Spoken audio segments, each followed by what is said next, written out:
Hi, third graders. This is Miss Warner. I wish that we were all in person together, but I'm really excited that we get to learn again together today. Today's lesson is on area and perimeter, and I'm very excited because, little secret, I think area and perimeter is my favorite topic that we cover in third grade. So I'm really excited that we get to learn some more about it together again today. Our objectives today are first that we can determine the perimeter of a shape and find missing side lengths. And so we'll get to practice some of that. And we'll also explore how area and perimeter are related.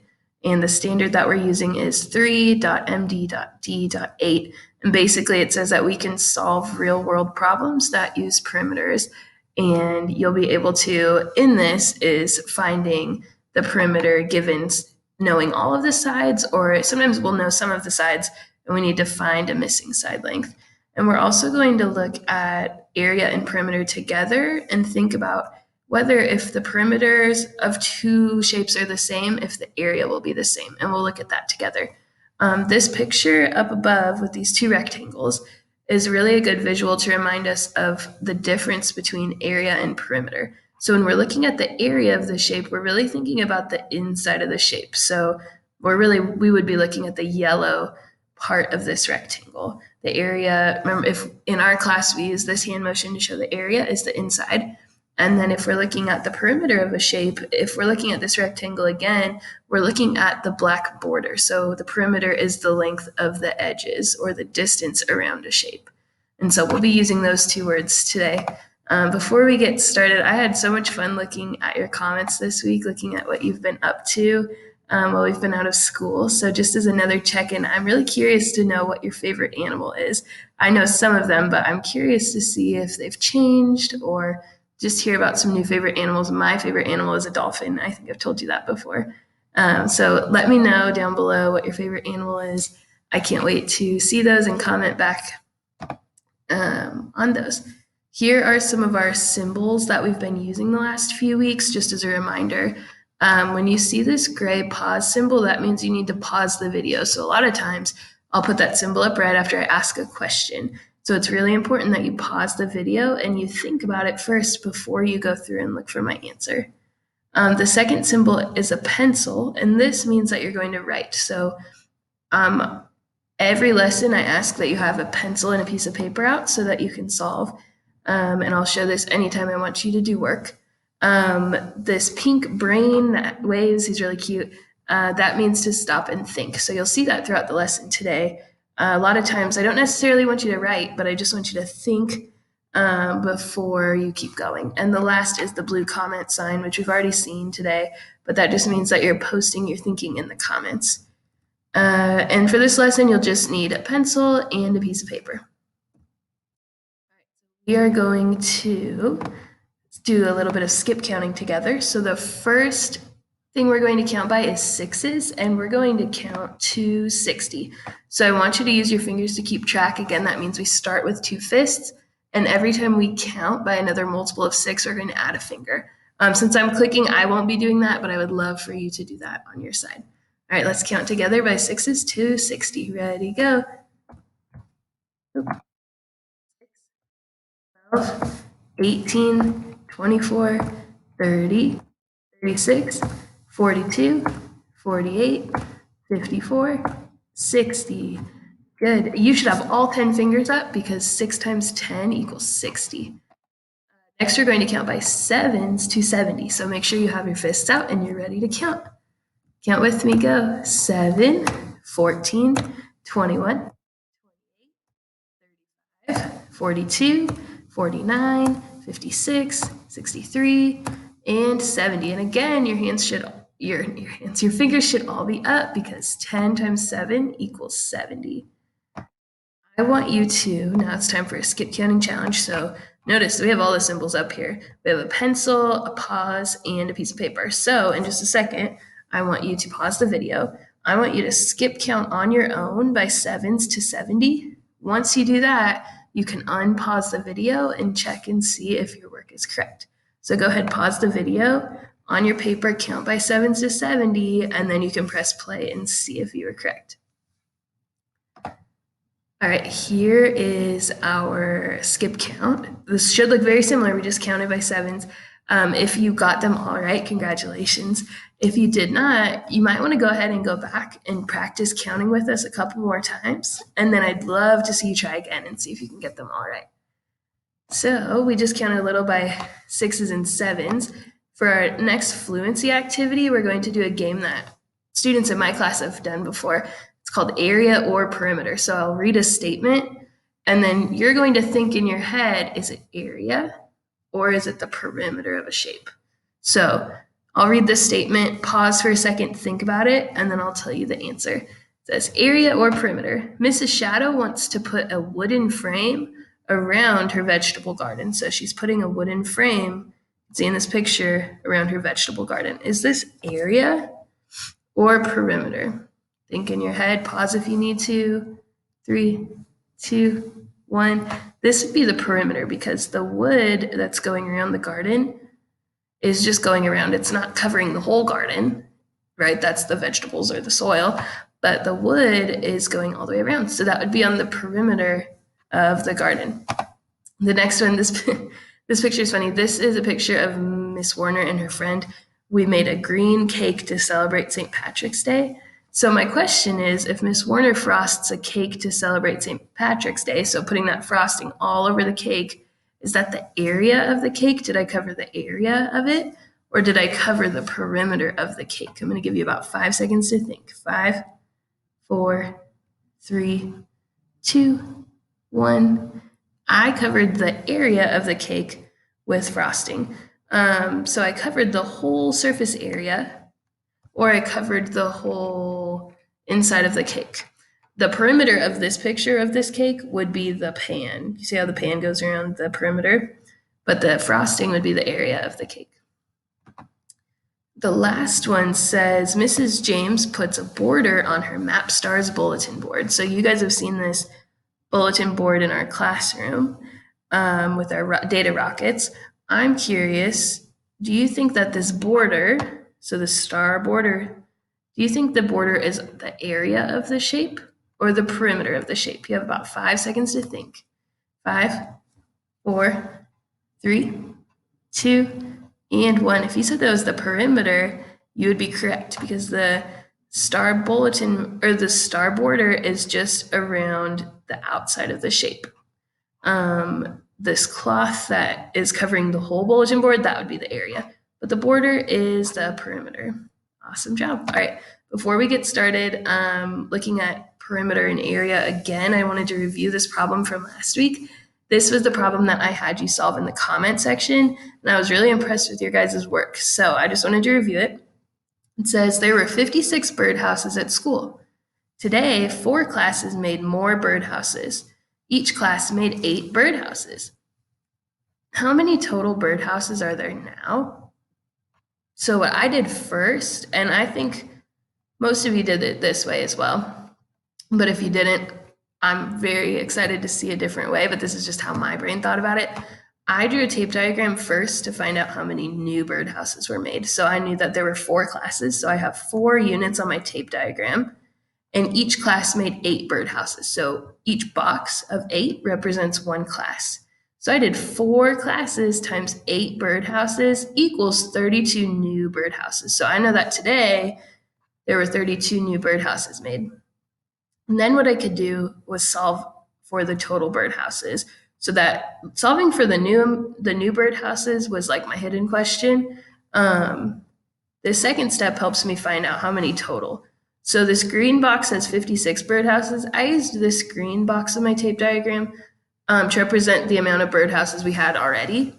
And then this blue box represents the new birdhouses that we solved for in step 1. So to find the total, I knew I needed to add 56 birdhouses plus 32 birdhouses, and that gave me 88 birdhouses. So we know that there are 88 birdhouses at school, and I was so impressed to see your work. So awesome job.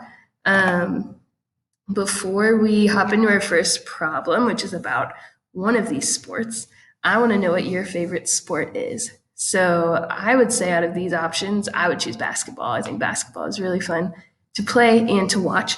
But I'm curious, you can leave leave this in the comment section as well, what your favorite sport is. And if you want a real challenge, you can answer in Spanish. I put the sentence stems for both. You can either say, my favorite sport is football, or you can say it in Spanish. So I'll give you that option. So go ahead and comment down below what your favorite sport is before we get started.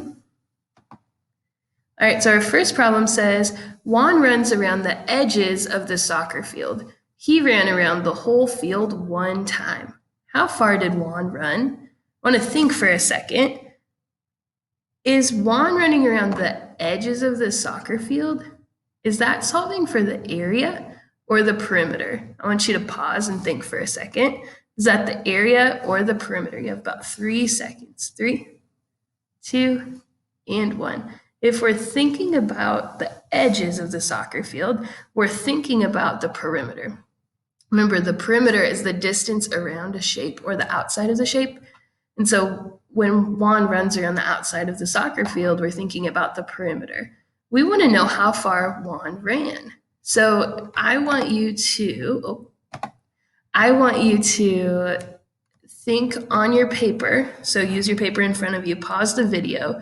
I want you to think of a strategy you can use to solve for the perimeter of this shape. So if we want to know the total distance around the shape, I want you to think about a strategy you could use to find the total distance.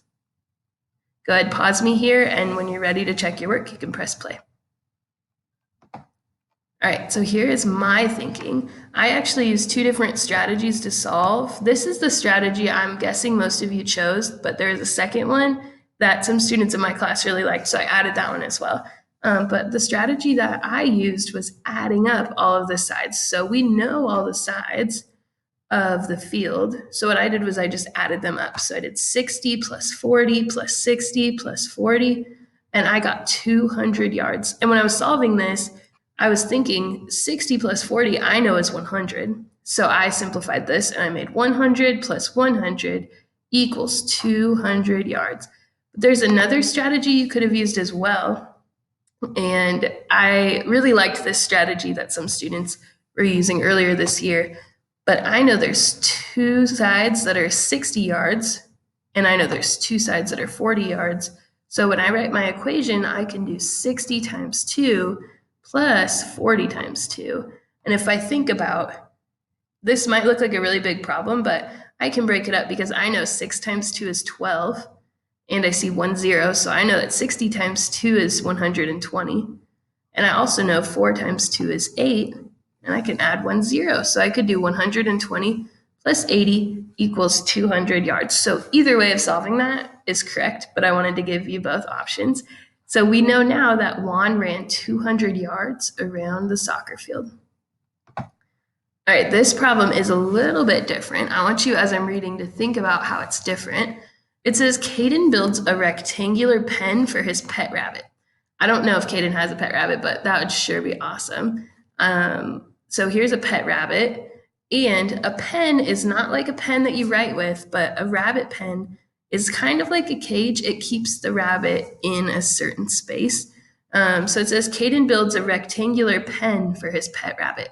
The perimeter is 12 meters, so we know the perimeter. He knows that the long side of the pen is 4 meters. How can Caden find the other side lengths? I want you to draw a picture of a rectangular pen, and I want you to label the side that we know. So we want to label any information that we know. Go ahead, pause this video, draw the rectangular pen, and then you can press play and see the next step. All right, so here is my rectangular pen. This would kind of be like an aerial view. So if I took a picture from above the pen, this is what it would look like. So I know, Caden knows that the long side of this pen is 4 meters. I want to find out, though, the other side lengths. So if we know, what we know about rectangles is that opposite sides are the same length. So I know that this top side is the same length as the bottom side, and I know the left side of my rectangle is the same length as the right side. So I already know one missing side length, and that is the fact that this bottom side is 4 meters, because if this top side is 4 meters, the bottom side has to be 2. And now I don't know what these other two side lengths are, so I just used an S for side length. So I know that this perimeter is equal to 4 plus S plus 4 plus S. And I went ahead and wrote an equation. Oop, I'm going to move myself up here. I went ahead and wrote an equation to represent this. If I know the perimeter is the distance around the edge of a shape, so the perimeter goes all the way around the edges, I know the perimeter is 12 meters. I went ahead and wrote an equation. 12 meters equals 4 meters plus 4 meters plus S, right? That's just the lengths around my side of my shape. I want you to pause me here. Now that we have this equation, I want you to think, how can you solve for S? What can I do to solve for S? I want you to show me, pause me here, show me your thinking, and then you can press play and see if you're correct. All right, so here's what I did to solve. I knew that 12 meters was my total perimeter. And I also knew that 4 meters plus 4 meters equals 8 meters. So what I did is I subtracted 12 meters minus 8 meters. And I have 4 meters left. So that means that this S plus this S equals 4 meters. So I have 4 meters equals S plus S. I know these sides have to be the same length because they're opposite sides of a rectangle. So I know that the left side has to be the same as the right side. So what I did to solve is I knew I didn't have to divide or do anything fancy because I know that 2 meters plus 2 meters equals 4 meters. So I automatically knew that S equaled 2 meters. So we can find the missing sides of Caden's rectangle, even though we only were given one side of the rectangle. So the sides would be 4 meters, 2 meters, 4 meters, and 2 meters. Awesome job. All right, we're going to do a little bit of a different problem. Now, this is where we're thinking about how area and perimeter are related. So this problem says, Miss Warner draws the rectangle below. What other rectangles have the same area? So I want you to stop and think for a second. Before we even answer that question, how can you find the area of this shape? I just want you to think for a second. All right, so if we, excuse me, to find the area of this shape, we're given unit squares, so I can just count the number of tiles in my shape to get the area. I also see that there's 4 rows of 4 squares, so I know that the area then is 16 square units because I, in my head, did 4 counted by 4s 4 times. So I could do 4, 8, 12, and 16. So if I know the area is 16 square units, how many rectangles do you think I can draw that have an area of 16 square units?